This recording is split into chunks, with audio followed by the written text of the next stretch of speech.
Дорогие друзья, уважаемые радиослушатели, телезрители, здравствуйте! Вашему вниманию в прямом эфире программа «Якутск сегодня». У микрофона с вами я, редактор Вета Вишнякова. Наши режиссеры Мария Новгородова, Михаил Эверстов, а в нашей студии гости, и я рада их представить.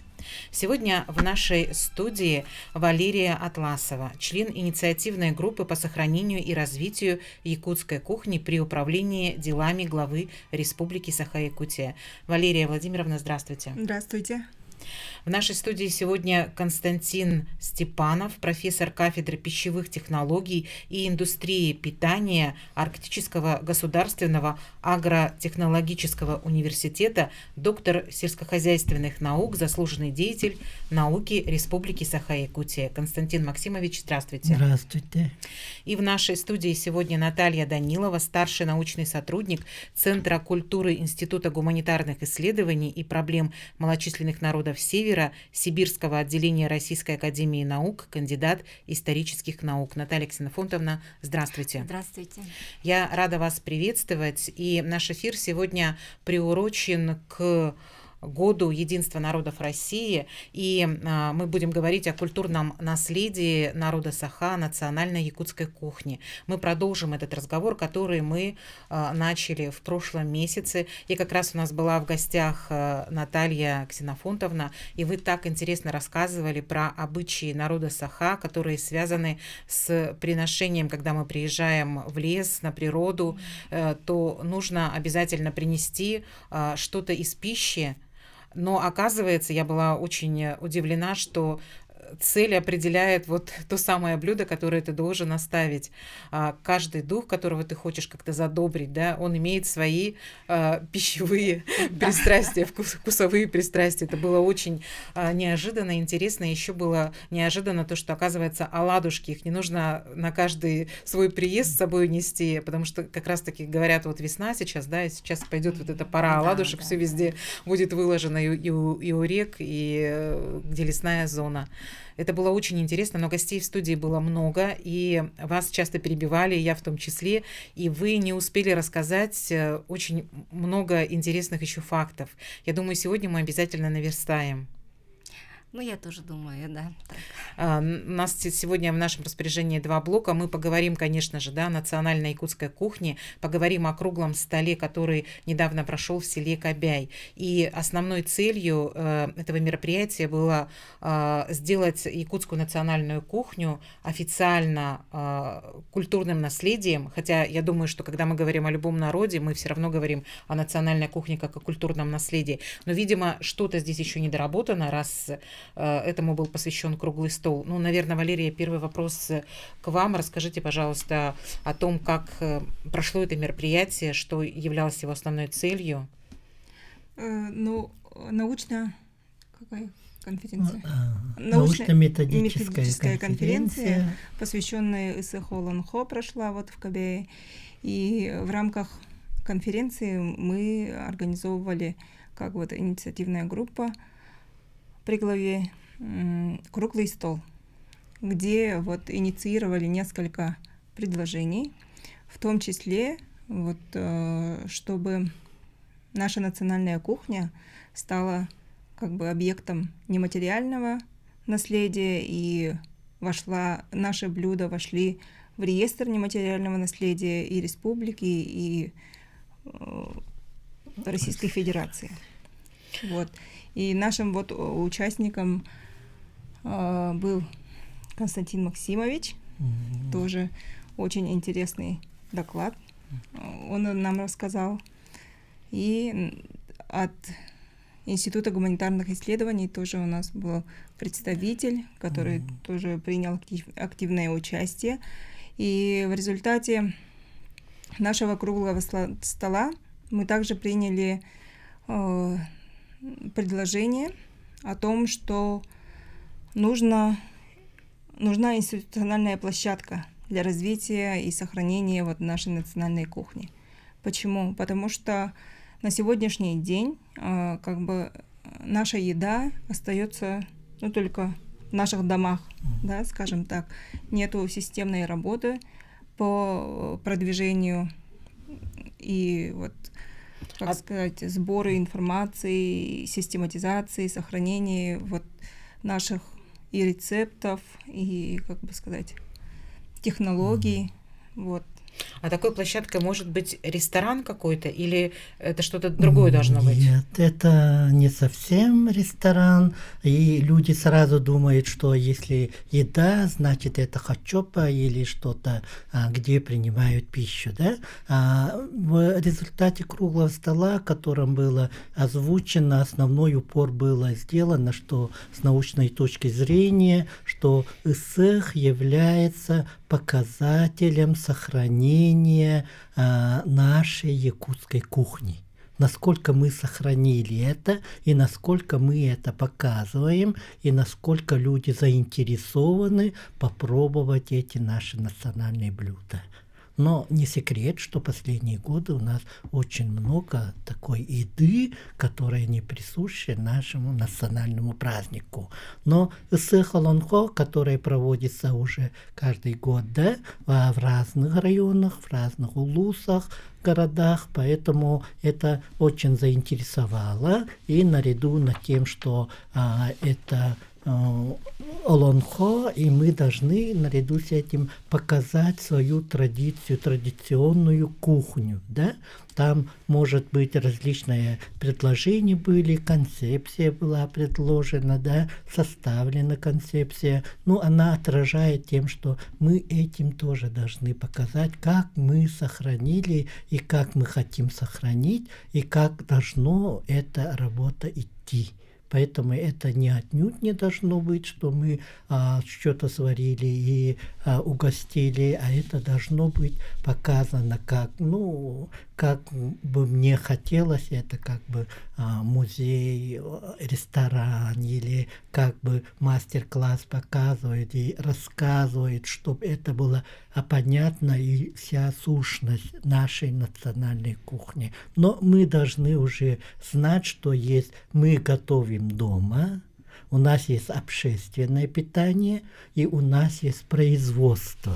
Это все три различные вещи, которые мы должны придерживаться, что мы должны обучить, чтобы получить поваров, потом получить профессиональных технологов, да, которые уже должны быть дипломированы, и мы тем самым уже должны добиться, чтобы у нас должны быть кто уже непосредственно занимается традиции национальной, кто правильно нужно как готовить и как сохранить. Но в самом деле национальная кухня это тоже наша культура же. Если мы будем, это прежде всего связано с сельским хозяйством, традиционными отраслями. Если мы не будем заниматься традиционными отраслями, эти все слова, которые используются, например, сенокос, приготовление какой-то пищи, мы уже утратим эти. Поэтому это тоже сохранение языка, культуры, это все вместе. А ваш институт, он выпускает каких специалистов? Да, у нас есть, мы выпускаем технологов общественного питания, да, и технологов переработки сельскохозяйственной продукции. И они владеют рецептами? Да, они, непосредственно, поскольку мы находимся в территории Республики Саха-Якутия, мы тоже должны свои программы адаптировать, использовать. Все равно у нас есть и сырье различается, и способы приготовления некоторых различаются, но технология может быть одна, но тем не менее мы должны адаптировать это. И это больше всего учим студентов местным сырьем больше всего. Местное молоко, местное мясо. И вот я еще перебью. Главной победой вообще участия в конференции стало то, что вот Сергей Васильевич Местников, Афанасий Иванович Ноев поддержали инициативу, и, как сказать, уже это введено в работу, то, что во время проведения ИСЭХ Олонхо в Кэбэе будет также организована площадка именно для представления национальной кухни. Это впервые вообще, как сказать, Ну, это когда первое будет, событие, скажем так, такой рывок для национальной кухни. когда ИСЭХ будут проводить, или как она будет Это в работать? Кобяи. Это Сехолонхо. Во время Сехолонхо там будет специальная тюгюльке, которым уже... Это вот во время праздника она Во будет работать? время праздника. Это уже событийное мероприятие, которое уже войдет в программу этого Сеха, да, и поэтому это уже начало будет начинаться уже с Сехолонхо И Кобяи. вот мы Что, да, я совместно... добавлю, да? Ага. И самая главная цель состоит в том, что здесь будет представлена национальная традиционная кухня не только народа Саха, да, но всех народов, проживающих в Якутии. И поэтому вот эту площадку решили вот разделить по ландшафтно-культурным моделям. То есть это южные скотоводческие округа, да, туда входят центрально-якутские районы, Вилюйские, Алёкминские, горные области, это северные районы, горно-таежные, тундровые. То есть здесь уже должна быть представлена вся кухня народов Якутии.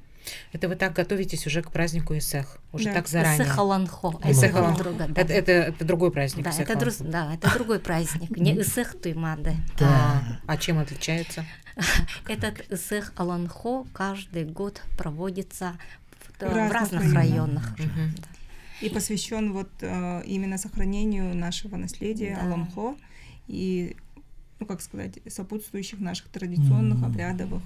Но в этом году сам Бог велел, да, все-таки год ознаменован Годом культуры. годом Да. культуры, да, и годом сохранения наследия. В нашей студии гостила Светлана Александрова, она руководитель управления делами главы Республики Саха-Якутия и правительства Республики Саха-Якутия по теме сохранения и развития национальной кухни Якутии. Я вообще даже не знала, что есть такой статус. И вот она как раз-таки к этому мероприятию, которое проходило в Кобяй, она говорила, я вот хочу процитировать, о том, что якутская национальная кухня получила такой же статус, цель этого мероприятия, чтобы якутская национальная кухня получила такой же статус, как легенды народа Саха, и стала официально частью культурного наследия Якутии. И для этого вот нужна такая научно-профессиональная площадка, чтобы она работала системно. И важно сохранить код каждого блюда, говорит она, его историю и суть. И это как раз-таки будет привлекать людей со всего мира в нашу республику. На сегодня якутскую кухню можно попробовать только в каком-то из ресторанов, и то их не так много. Но можно, конечно, что-то приобрести вот в киосках, да, которые торгуют вот нашей местной продукцией. Но, опять же, здесь вопрос цены, да, может быть. И вот я, допустим, всю жизнь живу в Якутии, и я не пробовала всех блюд. И вот в прошлый раз у нас была директор ресторана «Махтал», и она нас угощала якутскими блюдами. Я не могла просто оторвать свои глаза от карасей. Я думала, что это самое вкусное, что есть на этом столе, хотя было много всего. И, к своему удивлению, распробовала черкех, вот. Видите, даже название, да. Да, взбитые сливки с ягодой.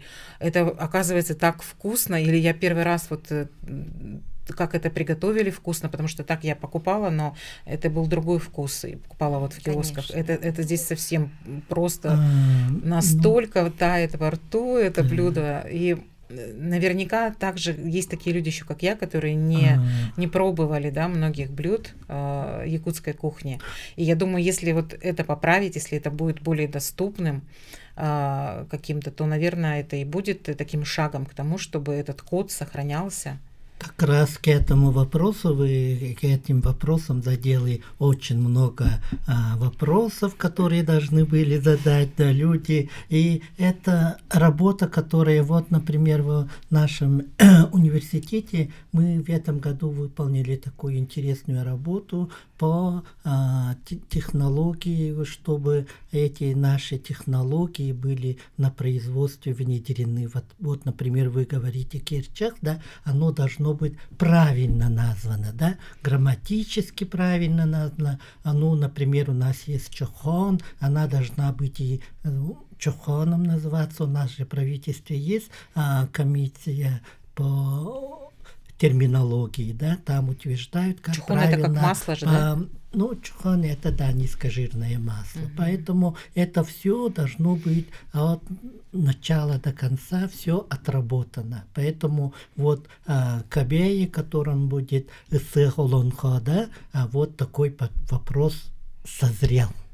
И эта инициативная группа вот этот вопрос уже должным образом уже поставила. И это будут уже начало, но в самом деле это должно быть, ну, должно было бы случиться. Ну, то есть, получается, у нас очень много тех, кто вообще занимается темой национальной кухни, да? Да. Есть и ученые, есть и вот этнографы, историки, есть рестораторы, есть производители местной продукции, да? Но нету, как сказать, одной линии, возможно, да? Системы управления, координации. И вот мы как бы инициируем вот эту вот институциональную площадку сделать на базе ресторана Тыгандархан. Почему? Потому что когда-то наш первый президент Михаил Ефимович Николаев и наш первый уважаемый человек, шеф-повар Иннокентий Иннокентьевич Тарбахов создали именно как центр национальной кухни. То есть они глядели далеко и масштабно думали, и пришло время, мне кажется, через столько лет, это все собрать, сохранить и дальше развивать. Ну, сделать это как-то каким-то доступным, и чтобы это, правда, вот мы за кадром говорили, чтобы это встречалось часто, чтобы не были у нас вот эти вот китайские, да, кафе и рестораны, вот эта вот китайская еда, а была национальная еда, чтобы ее можно было приобрести. Да 100% люди будут покупать, потому что это местный продукт, и ему больше доверия.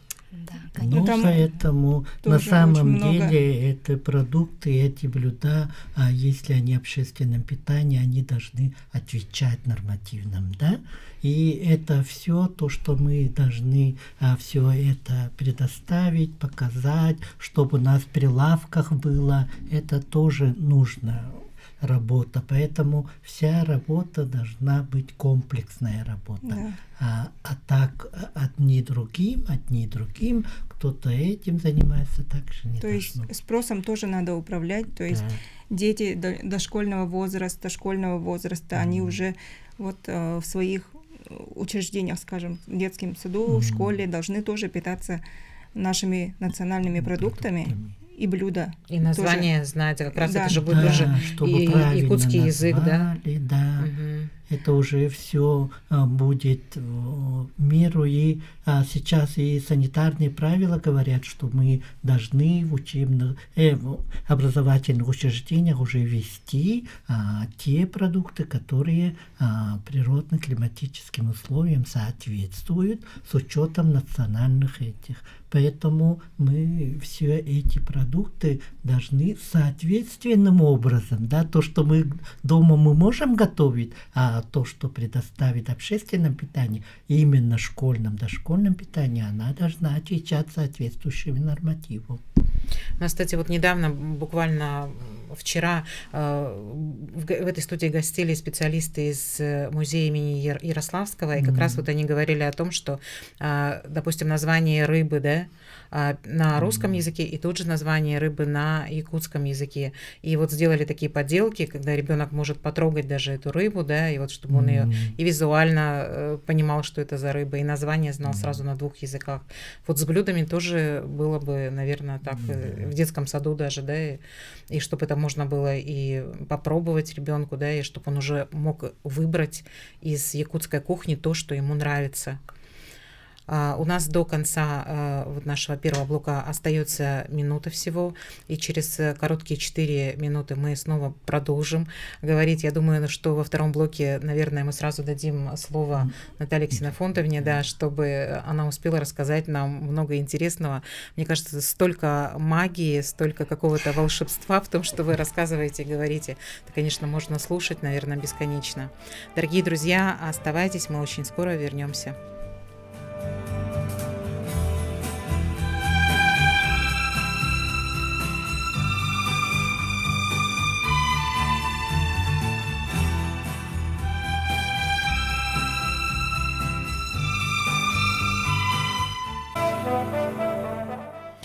Дорогие друзья, мы снова в прямом эфире, мы продолжаем. Сегодня наш эфир посвящен Году единства народов России, и мы говорим о культурном наследии народа Саха, о национальной якутской кухне.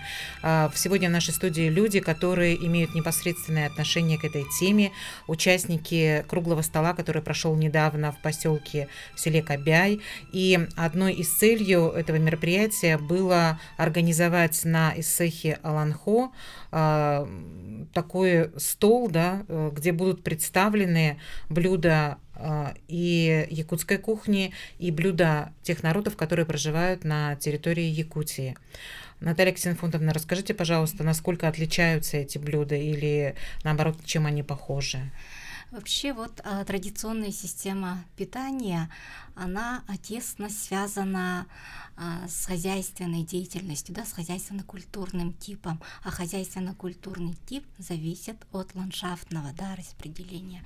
То есть в нашей республике Саха-Якутия вот эти представлены очень много ландшафтных зон, и этнолокальные группы народа Саха, они разделяются на центральных якутов, да, которые проживают на центральной якутской равнине, на вилюйских якутов, которые проживают по долинам бассейна реки Вилюй, а также северные якуты, которые еще с древних времен освоили эти вот северные места, длинные очаги горных ландшафтов. И, конечно же, и в зависимости от того, в какой местности, да, вот в каком ландшафте они живут, они от этого и зависит вот их система питания. Вот, например, вот Кабяйский район, да, Кабяйский район, он находится в очень интересной ландшафтной зоне.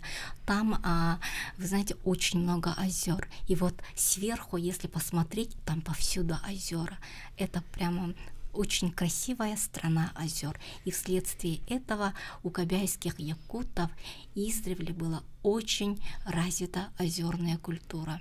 И вот рыбные блюда, а это рыбные блюда из карася, да, из гальяна, у них составляют одну из важных элементов их системы питания. И если, да, у центральных якутов заниматься рыболовством, это, ну, как бы было связано с чуть низким социальным статусом, да, то у кабяйских якутов и вилюйских якутов рыболовством заниматься, то есть это и означало точно так же, как и вообще вот как большой охотой. Мне прямо так и говорят: мы идем на охоту, да, то есть не как бы не рыбачий, да, идем на охоту, булту-барду, да, вот по-якутски. А это вот про эти кухни есть вилюйская якутская кухня, например, да, есть кабяйская якутская кухня, есть чурапчинская якутская кухня, вот так, да?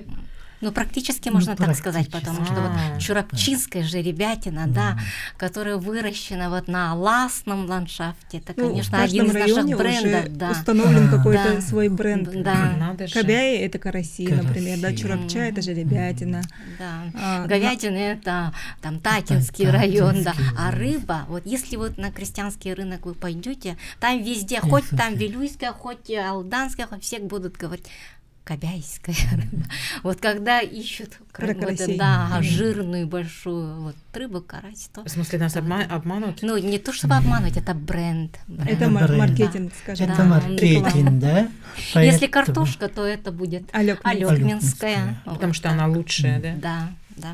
Потому что там почва лучше, там больше, южнее находится. Тогда алёкминская якутская кухня, там больше блюд, которые из картошки. Ну, не обязательно так, просто есть такие вот блюда, да, которые являются, скажем, брендом данного района. Лицом района. Да, лицом района. Да, это вот в современном, да, интерпретации. А в самом деле якутская кухня — это всегда белково-липидная, да, мясо, молоко. Мы всегда говорим мясо, молоко. Есть северная кухня тоже, рыбная, у нас мясо. Ну вот кабяйская, вот сегодня я держу, прямо иду, взял сегодня же с издательской компании Аяр национальной, да, вот блюдо из карася. Она уже, вот это 24 блюда, которые мы вот сделали вместе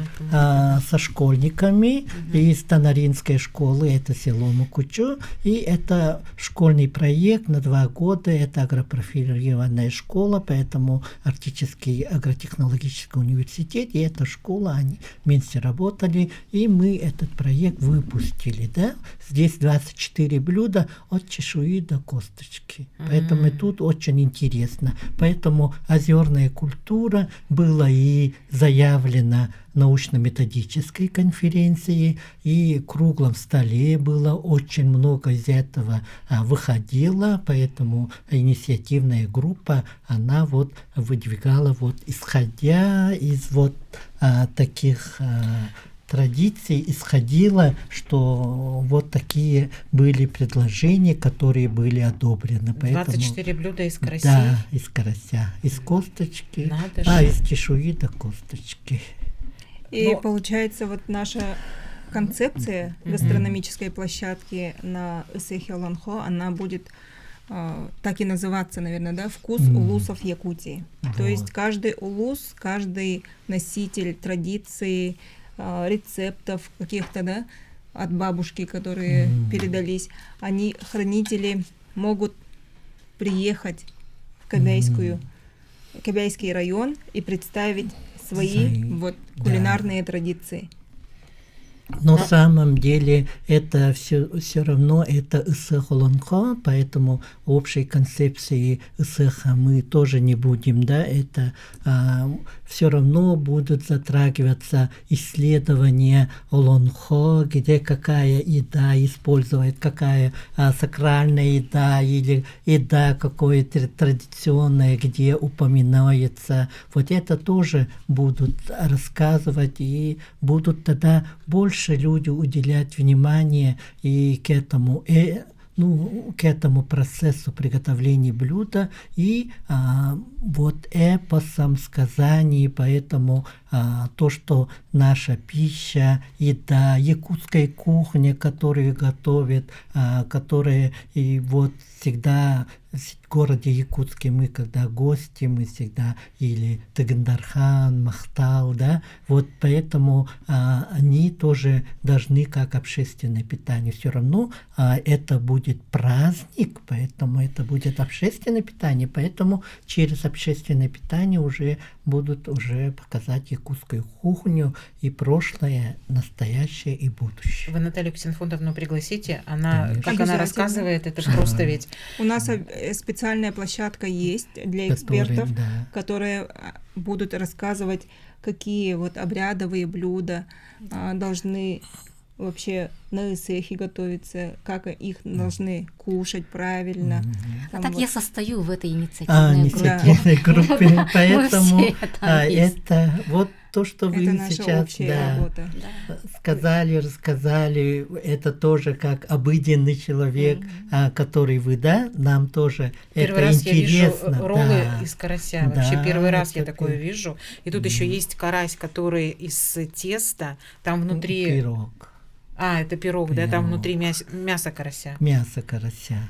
Надо же. Я даже не думала, что такие блюда есть. Вот видите, вот мы же, вот сколько, да, я такая обобщаю, но наверняка есть тоже такие люди, которые, как я, долго живут, да, и вот даже карась, я только знала, что он бывает жареный карась, можно еще уху сварить, да, из карася. Всё. А так из рыбы делали вообще раньше муку, и северные народы, и наши якуты прям пекли лепешки. Из костей? Да, из костей. Да.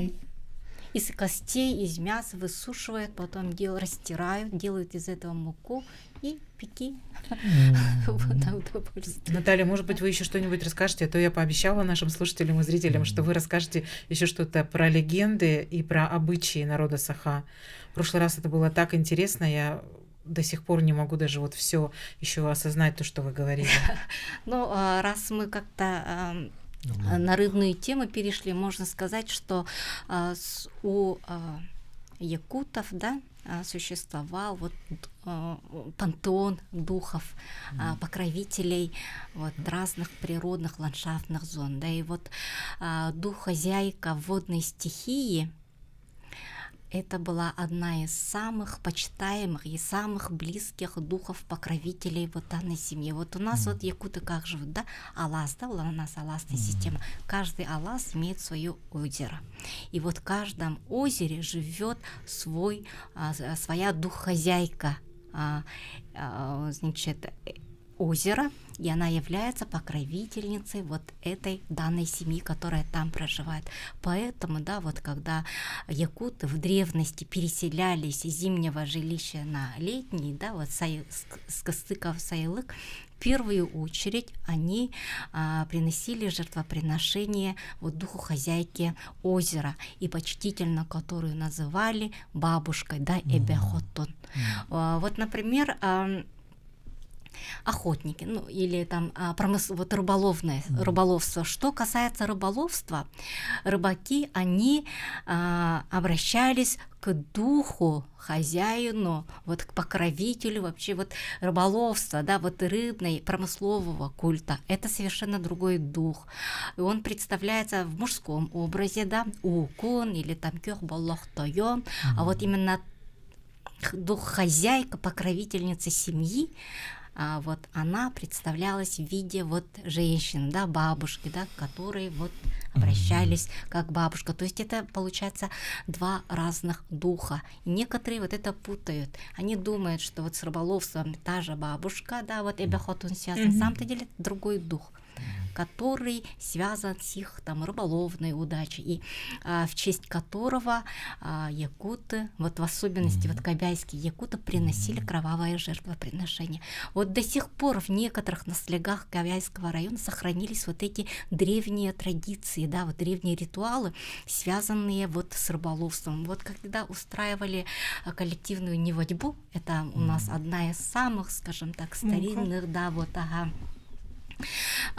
видов промысловой деятельности, забивают или бычка, да, или корову, берут прям сырые внутренности, да, сырые легкие, прям вот с кровью, сердце, печень, да, оттуда берут кусочки, и вот где вот это вот сердце невода находится, да, туда прям складывают и прямо вот в прорубь туда вот это вот укладывает прям в сетку. И вот такое вот кровавое жертвоприношение относится именно вот только вот к этому укуну, да, или к кёхбаллахтойону.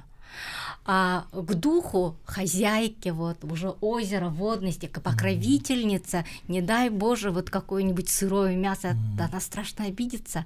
Поэтому таким вот покровителям семейным, да, вот этим покровителям духом нельзя преподнести вот эти вот кровавые такие вот жертвоприношения. Вот духу хозяйки озера, да, Эбехотун, наши предки преподносили кисломолочную пищу. Вот специально вот для этой цели кисломолочную пищу разбавляли. То есть вот когда это вот эта традиция, да, вот этой вот обрядовой деятельности нам пришла от наших, скажем так, южных предков. И тюркские народы, и монгольские народы, да, вот с которыми наши предки вот контактировали, у всех по отношению к духохозяйке, вот покровительнице семьи, преподносили кислую пищу. Не оладьи, не лепешки, не масло, а именно кислая. Можно спрошу еще пища. Ближе к современному нашему, да, к современности, нашему времени. Сейчас вот весна, лето, мы все поедем к воде, поедем к реке, да, кто-то к озерам, поедем в лес. Как правильно задобрить это место, в которое ты приезжаешь и планируешь там отлично провести время? Вот сейчас. Если поехать к реке, а там живет тоже Эбехотун, да, надо с собой взять, кефир, да, или нет, не бырпах, а именно кефир. Это должна быть кисломолочная пища. И прямо вылить возле воды? Да, прям в воду, чтобы воду? она разбавлялась. Вот тогда ваша просьба, да, доходит до адресата. А я могу попросить о хорошем отдыхе или я могу попросить о чем-то еще? И о хорошем отдыхе, и об удаче, и благословении для себя и для своей семьи. А если ты угощаешь духа, хозяйки вот местности, да, то обязательно надо развести огонь. Вот в древности обязательно разводили огонь, потому что именно огонь и дух хозяин, который там находится, является тем духом, который как посредник передает вашу просьбу вот этим духом. То есть если просто так кидать кусочки пищи прямо на землю, это будет большой грех. Это тогда нужно развести огонь, конечно, уже когда пожароопасный сезон минует, да, развести огонь, и в огонь можно тогда положить вот эти вот оладушки. Можно оладушки, да. Можно хлеб. Можно хлеб, что вот с собой принес с собой, да, вот оттуда надо первый кусочек, то есть не половину, да, вот того, которого, куска хлеба, который остался, да, а именно вот вытаскиваешь, допустим, из мешка, да, сразу кусочек отломил, и вот кормишь огонь. Да, и кормишь. А если совершенно, нельзя огонь никак развести, то тоже вот кусочек еды, прям маленький кусочек отломить и положить на основание дерева, да, допустим, все, чтобы вот эти кусочки еды разобрали птицы, насекомые, то есть они не должны валяться прям на земле. Ну вот таким образом, например, вот мы немножко прикоснулись же, да, вот озерной культуре, и стало очень всем интересно. Вот Олонхо, суть в том, что проводится в разных улусах, там Олонхо суд, например, Кобяйского улуса сейчас всех изучают, уже давно изучают, какие там темы затрагивают. Вот таким образом, наряду с этим, вот то, что Наталья Кристинафонтовна рассказывала, какие есть обычаи, что там нужно придерживаться, они могут там импровизацию нашей площадки показать, да, и прочитать, а мы можем и самые полезные свойства рассказать, а мастера покажут, как его надо готовить и как правильно все это делать. Это вся концепция, которая будет проходить как площадка. Поэтому каждому улусе она будет, все будет тесно связано с Олонхой, нашим эпосом, да, и таким образом у нас все воедине, мы покажем и культуру питания, и культуру нашу, и весь код, который мы сейчас очень много говорим. Вы молодцы, вы так заранее начали готовиться, так основательно. У нас остается меньше минуты до конца эфира. Может быть, кто-то еще хочет добавить пару слов. Хотелось бы воспользоваться моментом и пригласить всех слушателей, хранителей, тех, у кого заинтересованных лиц, принять активное участие на Исыхе Олонхо в Кебее. Сделаем большой старт. Это туда нужно еще добраться будет, если... Это очень близко. Это близко, да? Да. Сейчас, если захотишь, тогда главное желание. Спасибо большое. Благодарю вас за такую интересную беседу. Слушателям и зрителям спасибо за ваше внимание. Хорошего вечера.